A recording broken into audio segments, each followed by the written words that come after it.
As a child, I loved walking in the rainforest and trying to work out what fruits were edible and which ones weren't.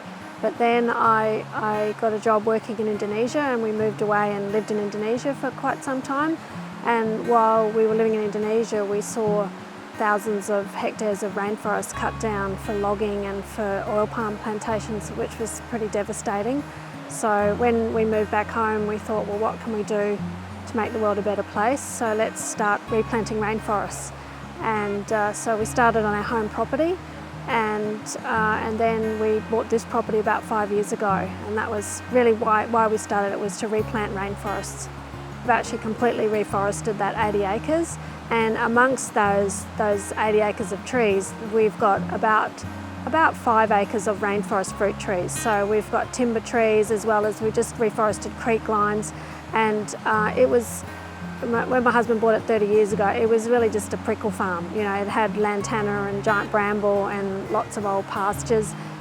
So that's really completely reforested, and that's part of the reason why we bought the second property, was we wanted to keep doing what we're doing, and we wanted to encourage other people to do the same thing.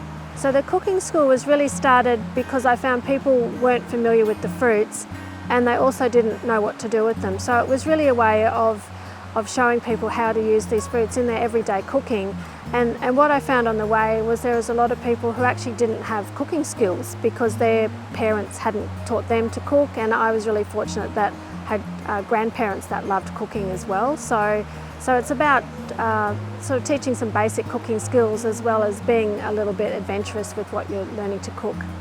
We want to leave a legacy of a whole new industry that's available for the Atherton Tableland, that's based on regenerative farming. So we don't use any chemicals in what we do, and our whole purpose is actually to regenerate the soil health and then to provide greater biodiversity within our farms. And already my granddaughter, when she comes onto this property, she says, "This is my farm, G-Ma." So already, you know, within our family, we're seeing there's a real interest both by our sons but also our granddaughters in what we're doing, and really proud of the legacy that we're leaving behind and the change that we're making.